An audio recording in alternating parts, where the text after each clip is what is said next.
Hi, this is Avinay. Welcome to the third video lecture of the C++ tutorial. In this video, we will be learning about the class access modifier or access specifier in C++. So without any further delay, let's get started. What are class access modifiers? Access modifiers, or we can say access specifiers, are keywords in object-oriented languages that set the boundaries for the availability or accessibility of members of class.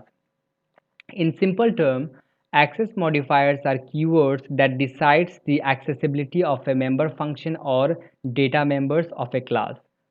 In the previous lecture, we learned about classes, objects, and data members. The attributes or variables inside the class are called as data members, and the functions inside the class are called as member function.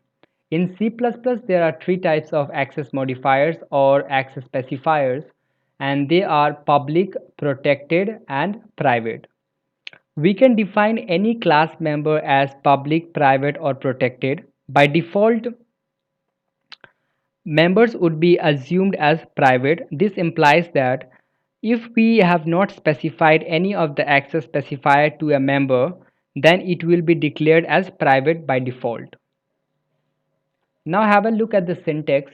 Here we have created a class by using the keyword class followed by the class name. Under this class, we have written public followed by the colon. Under this public, whatever data members or member function we will declare, that will be considered as public members. Similarly, the same rule hold for the protected and private as well. In this way, we can use the access modifier or specifier inside the class. It is our choice whether we want a member of a class as public, private, or protected. First of all, let us see what are the public members. A public member is accessible from anywhere outside the class, but it should be within a program. All the class members declared under public will be available to any function. The data members and member functions declared under public can be accessed by other classes too. Now, with the help of this program, the concept of public access specifier will be much more clear. Firstly, the hash include iostream.h. Here we have created a class named A, and under this class we have declared a variable or data member x. Under public access specifier, there is a function named display declared in public as well, and the work of this function is to simply print out the value of x. Now what we have done is we have terminated the class by using the semicolon. Coming back to the main function, here we have created the object obj for the class A. By using the object, we have tried to access the member of the class, or we can say we have called the member, that is x. And since x is a x is a public member, we can access the member in the main function with the help of this object. So what we have done here is we have assigned the 10 to this variable x, and in the next statement we have tried to access the or we have called the display function with the help of this object, and by calling this, ultimately we will get the value of x on the screen. Let us see what are private members. A private member cannot be accessed or even viewed from outside the class. Only the class and its member function and friend function can access private member. We will discuss about friend function in the later videos. Here friend functions are not member function of the same class, but this function have the right to access private members. If we try to access the private members, we will get a compile time error. By default, class members are private, and the concept of data hiding in object-oriented programming is implemented through private members only. With the help of this program, we will try to get the concept of private access specifier. In the program, first of all, the header file, that is hash include iostream.h. Here we have created a class A, and inside the class we have declared a variable X or a data member, and we have not specified any access specifier for this variable X. Therefore, by default it is a private member. Under public we have declared a variable Y, and we have also created a function, and inside the function what we are doing is we have assigned 20 to variable X, and the another statement is to simply print out the value of X and Y. Now we have terminated the class by using the semicolon.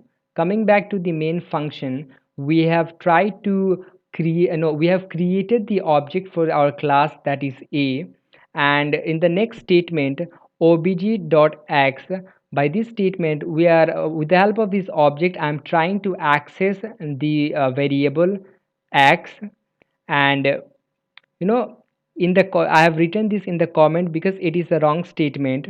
X is a private member and it cannot be accessed from outside the class. That is why we cannot write this statement here. In the next in coming back to this display function, we can see that the 20 has been assigned to X. Now you might be thinking that X is a private member, how can we use this? But we can see that the display function itself in the same class. So since it is in the same class, the private members can be accessible in the function within the within the same class. So we have assigned 20 to this variable X, and here with the help of this object we are trying to access Y. Y is a public member, so it can be accessible. So we have assigned 10 to this Y, and we are calling the function display, which is a public member, and with the help of this object, and ultimately it will print the value of X as 20 and Y as 10 on the screen. Now let us see what are protected members.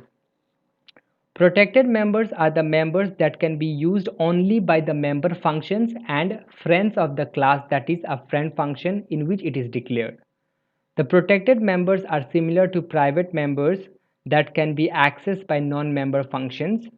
Now the difference between this protected and private will be cleared when we will discuss inheritance in our later video, and the topic of that video will be inheritance. We will cover up this topic about these protected members in that video, because protected members are inheritable or can be accessed in child classes, which are called derived classes, but private members are not inheritable.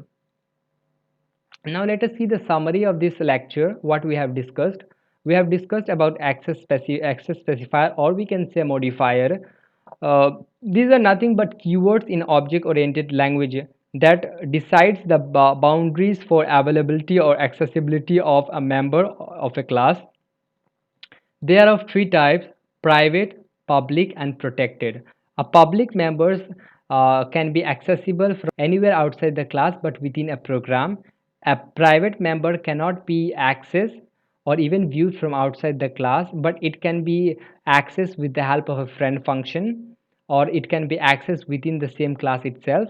Protected members are the members that can be used only by the member function and friends of the class in which it is declared.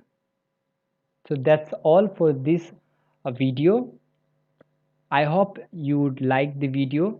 Thanks for watching.